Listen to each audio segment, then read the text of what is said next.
Bismillahir Rahmanir Rahim. Assalamu alaikum wa rahmatullahi wa barakatuh. Alhamdulillah wassalatu wassalamu ala rasulillah. Insha Allah, leo tunaingia katika kueleza sharti anazotakiwa kuzikamilisha muoaji, azzauju. Muallif rahimahullahu ta'ala anasema azzauju, kipengele na darsa leo inamhusu yule mwenye kuoa.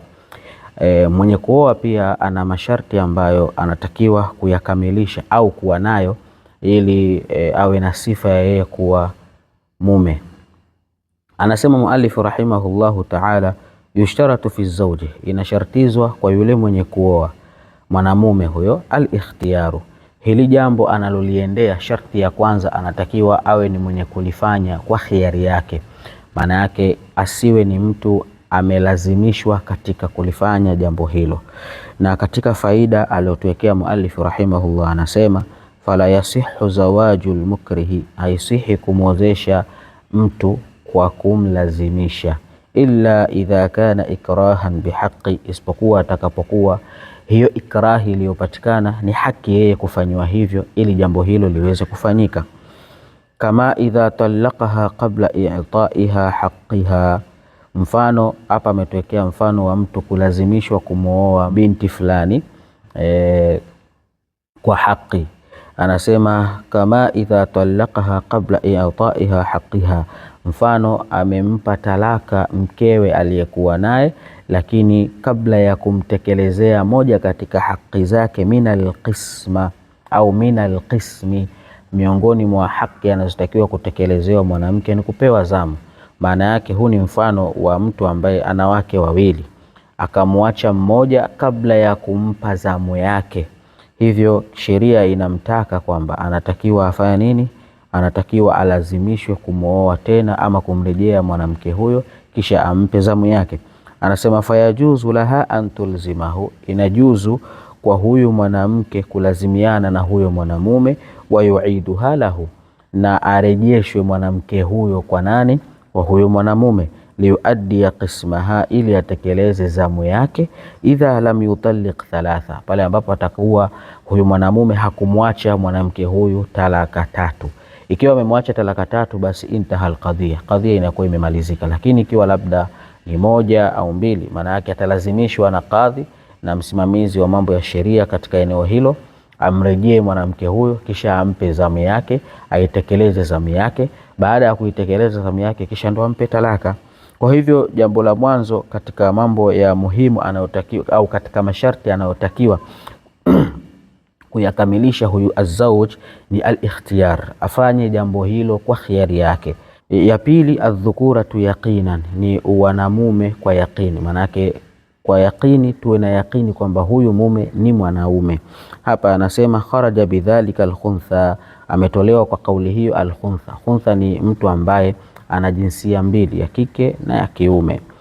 Kwa hivyo tuwe tuna hakika kwamba huyu mume anayetaka kumooa binti huyo awe ni mwanamume yaqina.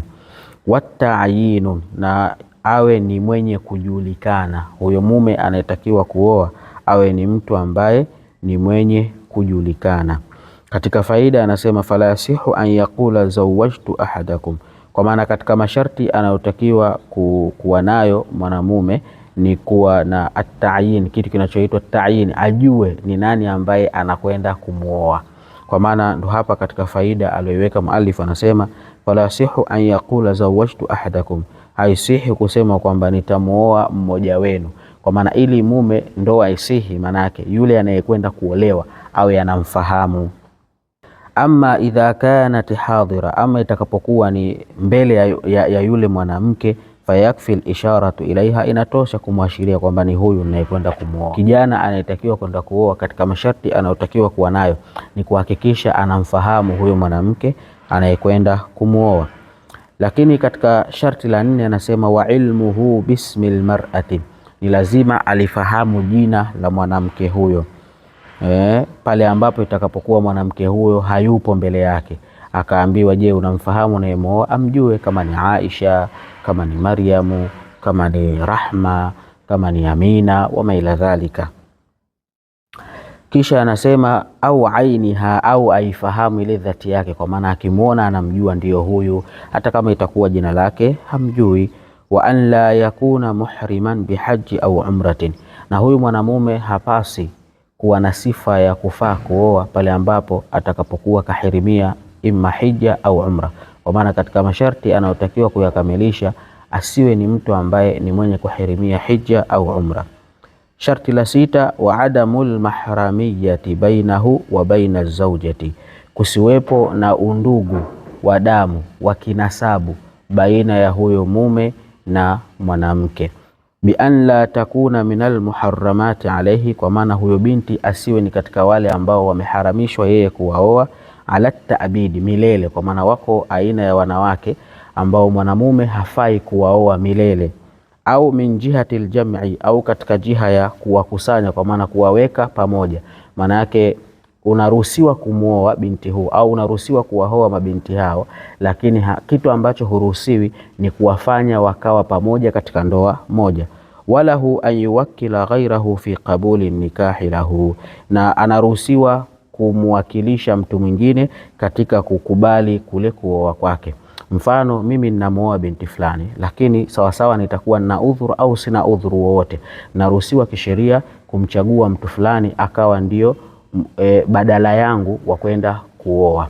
Kwa hivyo haya ni masharti ambayo anatakiwa kuyakamilisha na kuyafahamu mtu yoyote ambaye ana sifa ya kutaka kuoa. Hivyo kuyafahamu kwake na kuyakamilisha kwake ni sababu ya kusihi ndoa hiyo. Endelea kuwa nasi katika kipindi hichi. Assalamu alaikum wa rahmatullahi wa barakatuh.